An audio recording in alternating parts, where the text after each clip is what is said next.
Talking of risky projects, I'll literally just say I'm down about $150,000 in crypto, which I'm not upset about. And also, you'll notice I use the words "I'm down," not "I've lost," because fortunately I haven't lost it. I have a friend who lost about $200,000 and actually lost it on leverage trading. So let's say my crypto portfolio is down about $150,000. So I guess I'll go into like some lessons there. And the reason that I think it's quite good to say that is people are generally quite obsessed with showing off like the good life on social media and not perhaps showing like the negatives or like the behind the scenes, or they just like showing off like the positives is what I'm saying. If you look at someone's Instagram, it's generally like a highlight reel of their life. Yeah, I guess this is just to show you like the other side, that investing isn't always up. Personally,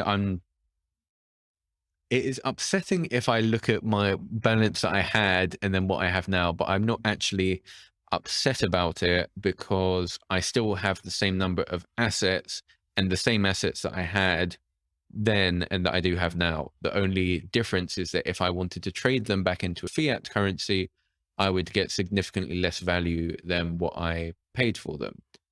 But fortunately, I have no requirement to my crypto assets at the moment, and hopefully not in future either. So from that point, I'm not affected because I have an income essentially that means that I don't need to withdraw into my crypto funds. If there was a point though where I had to sell the crypto at this price, I would be quite upset because that is when I am actually trading in my crypto and I am taking that loss. And in fact, the one thing I will say that is quite annoying about this is I was told that this was going to happen back in December time, and going on to this Luna situation as well. I'm sure most people know. I was being told to short Luna about 2 months ago, and now I'm actually focused a lot more on sort of trying to keep my ego in check, remembering that I'm not always right about everything. And of course, no one is, because there were two huge opportunities that I missed out on there. One of them cost me $150,000 and the other one cost me probably a lot more than that. So people were telling me that there's a crash coming, that it's not looking good. I don't actively look at charts or anything like that. I'm not a crypto trader at all. I'm a passive investor is the right word. However, I'm in groups with people who are active crypto traders, very active in the market. And yeah, and they were saying we're cashing out, we're going to start moving into like USD, like we've got some bad signs and we're not sure what way the market is going to go. And I didn't listen to them, and I'm thinking, oh, no, like it's crypto's going up and it's only going up. And of course I was completely wrong, and learned that it was an expensive mistake. Let's put it that way. And then the other situation was with Luna. I was being told about 2 months ago that Luna is like a massive Ponzi scheme, and Luna was huge. Well, now not anymore. And this guy was saying to me, when the market cap of Luna gets close to or goes below UST, Luna will crash. And I looked at both of the market caps and there was about a $10 billion difference. So this was when I first heard about it. And yeah, or maybe it was even more than that. I can't remember. It was some like crazy amount. So I was just thinking, like, what on earth is he talking about? Like, we're miles away from anything like that happening. Okay, yes, if that happened, maybe you're right, but it doesn't look likely. Then about 3 weeks later, he posted again in the same group saying we're much closer now.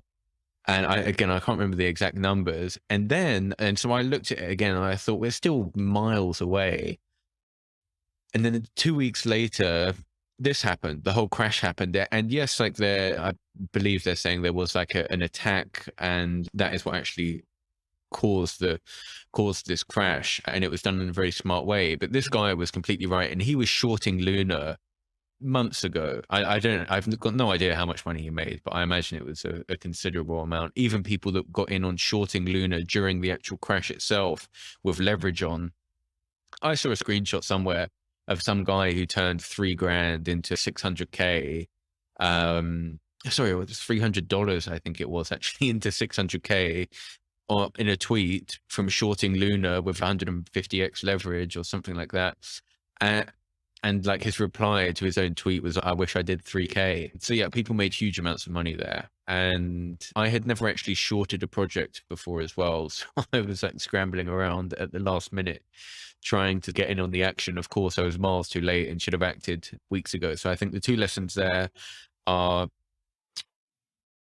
prepare for something like this to happen again, so that if it does happen again, you're in a position to react much faster and much smarter. So the next thing that I did was set myself up to be in a position to be able to start shorting crypto projects. So I did a little test short in Binance purely for fun, just so I understood the process. I knew what shorting was. I had just never executed a short trade before. So I figured out how to do that and how to do it with leverage, etc. So that if something like this does happen again, I'm not in the same position that I'm in now, basically. So yeah, I think the most important lesson there is to always learn from your mistakes. And the second lesson, and this is another thing that I've learned so much recently, over the past year, in fact, is move with speed. Like, money moves quickly. If you don't move quickly, you will just get left behind. The speed at which, like, in some of these groups that I'm in, these high net worth people, the speed that they move at, it is like that.